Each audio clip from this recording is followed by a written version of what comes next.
Hello there, I'm Jimmy Vegas and welcome to the 15th video in a series of game development tutorials on how to make your own 3D platform game in Unity 6. In this tutorial we'll be adding a new level, we'll be making it so as you can get to that new level after we finish the first. We'll add some new music as well and we'll make sure the flow works correctly. Remember to subscribe and click the notification bell to stay up to date with every tutorial I upload. Feel free to leave a comment and drop a like. I also have a Patreon page where you can help be a part of this channel, and you'll also find all the scripts and the assets to this series there too, along with plenty of other things. You can also now join as a free member. Now, on with the tutorial.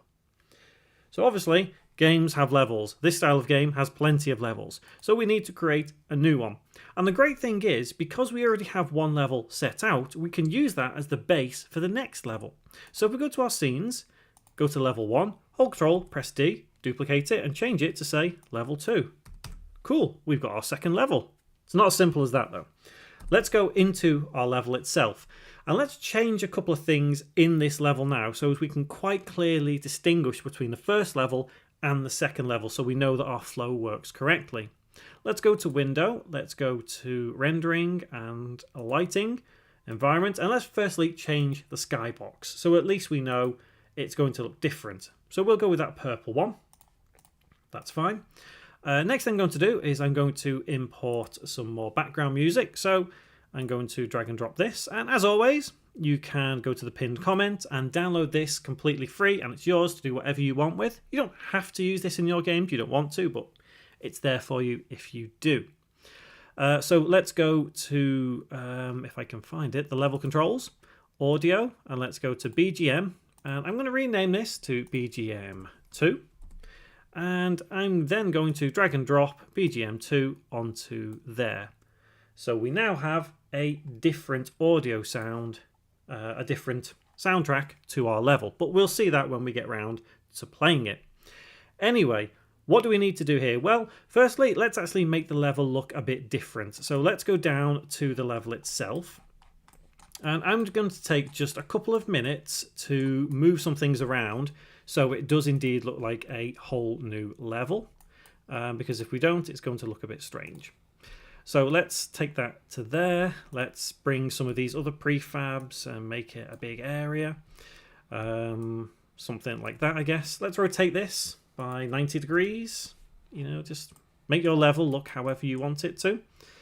Obviously we've got different gems as well, so we could always move them gems around. So let's move that red gem over to here. Let's have a couple of blue gems as well, I guess. Like that maybe. And somewhere there. And I guess if you wanted to, you know, we've got the whole finish line going on, haven't we? It's up to you whether you want to move that into a different place. But one thing I will say is whenever you're modifying a level like this to suit however you would want it to, you know, if you want it to make it look cool, whatever, long, huge, just remember that you need to change your end trigger as well. But we'll do that in just a moment anyway. So for now, what we'll do, I am going to take, what should I take? I'm going to take this one and I'm going to place it just here. And then let me have a big long blue running section, I guess. So let's move them into place, something like that, to there. You see what I mean? Big long blue section. So now let's copy, in fact, I'm going to take the finish line. Let's do the finish line. Let's do finish trigger and let's take the finish lines and just move them over to about here. Do you think that should do the trick? I think that might be okay.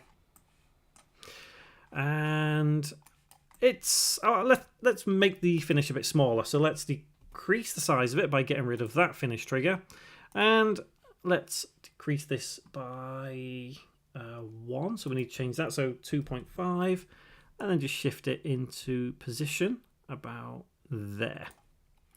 And I'm going to have the finish maybe with a couple of blocks extra after. There we go. So that's going to be our finish line. Let's have a couple of red gems down the way. Again, this is all down to however you want your game to look. There we go. That should do. And what we'll do is I'm going to leave that gap there just as a gap to fall through, I guess. So I'm going to save this scene now because this is level 2. And let's go to our build profiles and add open scenes. So it's important at this point that we know we've got level 1 and level 2. So how do we make it so as we go into level 2? Well, all we need to do is go to our scripts down here and we have level finish. Now, this is where things start becoming not complicated, but it's where scripts have to start talking to each other a bit better. What we need to have here is a way of recognizing what level we are currently in, and we also need to have a way of everything recognizing where we are currently and where we're going to, things like that. So in order to do that, what we really need to have is a way of this script saying go to another scene. But for now, let's just say using Unity engine.scene management with a semicolon. And because we've got to wait a couple of seconds for our jingle to play and our fade out to play, we need to do a coroutine. So enumerator, and we'll call this to next level, open close bracket, open curly bracket, and then we will say yield, return new, wait for seconds, and in brackets we'll wait for 2. After that we'll say scene manager dot load scene, and in brackets we'll put 4 for now, but this will change. So I'm going to save that scene,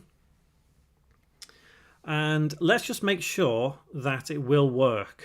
Save that scene, save the script. However, one thing that we do need to say is we actually need to trigger that particular coroutine. So we'll say in void on trigger enter at the end, start coroutine, and in brackets to next level, open close bracket, semicolon, and save. So what we've effectively done here is add a couple of extra lines that says take us to the next level. And it is as simple as that. It generally is as simple as that, but we can't really have a level finish for every single level. And that's what I mean when I say we're going to modify this a bit more so we always know where we are. And that's going to require another script on top of this, but we'll do that in just a moment. Let's make sure that first and foremost, this actually works. So what we'll need to do is go to our first level, which is that one. And there is a very distinguishable difference between the levels now, so we'll clearly know that our script is working to take us to the next level. So let's head into the game, test this out. So let's just go straight to our finish line. Awesome. And it's taken us right back there. Okay. So let's establish what has happened there. So let's go to our finish trigger right there. And let's go, and yeah, we do have level finish, so that's fine. So what's it saying exactly? Load scene 4. Let's check our scenes. So file, build profiles. Oh, it's scene 5. My mistake. I hope many of you were screaming at your screens telling me, no, Jimmy, it's 5. So obviously we know that this will work now because effectively we've just seen it recycle the level. So we should recycle it to the next level. Give it a moment just to compile, and then we will play test it. Once we know that works, that's when we can start building the next script that knows where we are. So let's press play. Let it have a thing. Let Unity have a rest. It's the running gag here. And let's get ourselves onto the next level. So that's good. Excellent.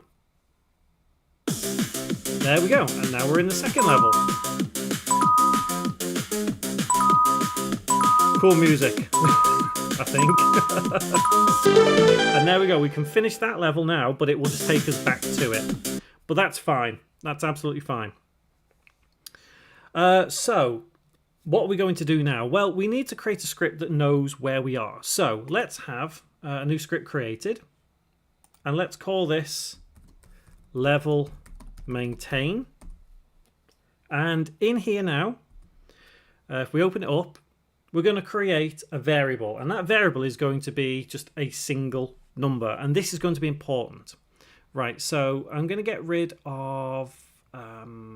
let's get rid of the annotations for now. We'll keep start and update just in case we do need them at any point. But what we'll say is public static int level number. Okay? Semicolon. And do you know what I will do actually? I will say serialized field, because I want to show this in the inspector panel. So we'll say int as well, and we'll say internal number with a semicolon. And in void start, we'll say internal number equals level number, semicolon. Now, all of this is very now dependent on how we actually get this to work. So what I mean by that is we're going to have to pass this script a number, and that number is going to be relevant all the time, otherwise it's always going to be 0. And you'll see what I mean in just a moment. So we save that script now. Let's head back into Unity. And it is important that we attach this script to multiple scenes now, because this is going to ultimately control what level we go to and from. Okay? Because right now, if we were to fall off in level 2, we'd just end up back at level 1, because that's saying that we need to go back to level 1. So let's add level maintain onto level controls here, and you'll see just that one variable there, because the other one we set it public static int, so that won't appear there. Let's save that scene. Let's go to level 2, and we also need to attach that script there as well. So level maintain, and save it, and scenes, and go to reset scene. And it's important that we have it here as well. So drag and drop the level maintain onto, let's put it on the main camera. I guess it's not too much of an issue. It can go on the main camera like everything else. It's fine. Save, and then back to scenes, and then let's go to main menu, and finally let's place it on here. So scripts, level maintain, goes onto menu controls, and save. So this now needs to be modified in many scripts to reference this particular script. And the way we're going to start the flow of this is to start in the main menu script.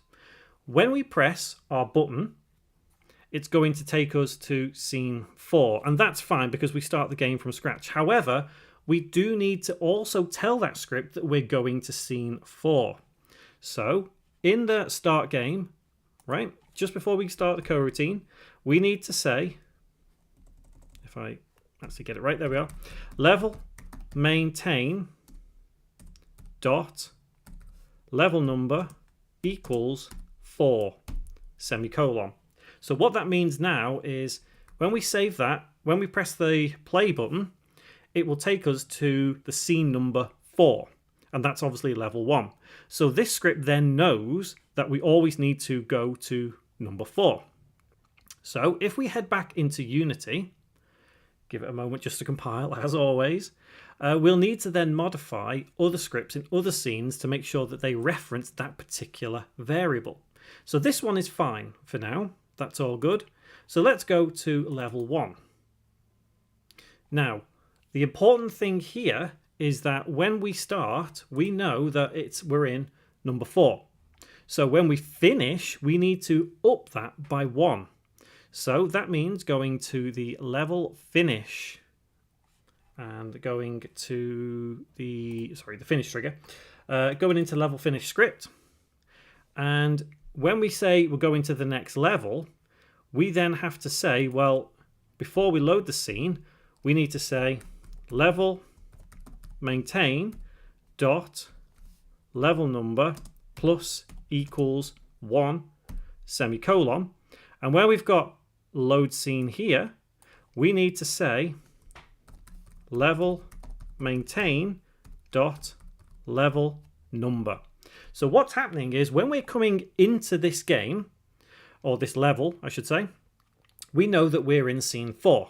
That's fine. It'll always be scene 4 until we hit the finish line. And when we do, it will increase that level number. In fact, I'm going to put that before we start the coroutine, just to be safe. I don't think it's going to make much of a difference, but just to be safe. So that means that we cross the finish, and we've increased it to 1. So now that internal number on level maintain says 5. So then this is loading scene 5. So let's save that. But what it does also mean is that we need to change it in respawn level, because currently we're only ever going to 4. So that means we change respawn level to say level maintain dot level number and save. So in all of these scenes now, we are at a point where we're going to end up in the correct level. And, you know, by all means, change this back to 4 if you want to, and then you'll see that in level 2, you'll respawn back into level 1 if you fall off. But what I want to do, actually, the final thing, because I didn't do it at the beginning here when we created the new level, I want to be able to stretch that death cube, as I think we called it, something like that. So give Unity a second there, and let's head into scenes. Go to level 2, and we need to expand the death capture. As you can see, it doesn't capture this bit here. So we need to increase that to probably 60 and just move it into position and save.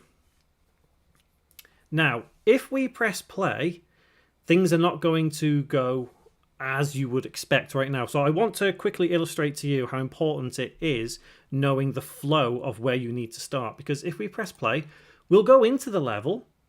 However, if we fall off, we'll go absolutely nowhere. The level will not respawn. We'll be stuck in scene 0, which I believe is the splash screen. So it's all good until we fall off, but we're forever stuck in this scene now.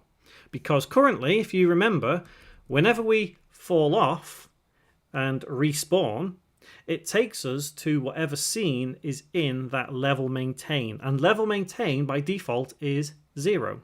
So as long as you always start, as you would in a normal game, from the main menu, you'll never end up in that situation. So just to kind of illustrate this, let's now quickly test the flow of our game to make sure that if we fall off, we go to the right scene. If we finish, we go to the next scene. So yeah, that's all good. Start.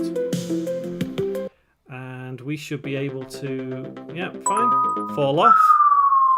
And we'll respawn in this scene. Cool. So let's now finish our level. Cool. And we should go to the next scene. And we do. Let's now fall off. And we should go back to level 2. And we do. Perfect. Final thing I'm going to do is I'm going to get to the end of this level. And then we're going to basically crash the game at this point. So everything's good. But we get an error down here. So what this means is that we've indeed added 1 to our value, which means we're looking for scene 6, but scene 6 doesn't exist because it's not a level yet. So at this point, there we go. We've got a flow of our levels in place, and it's really, really good. So next tutorial, what we'll do, we'll look at some level randomization. So all I want to do is I want to randomize some portions of level 2 just to give a bit more differential to it so it feels a bit different every time you play. So remember to subscribe and click the notification bell. Stay up to date with every tutorial still to come in this series, and we'll see you next time.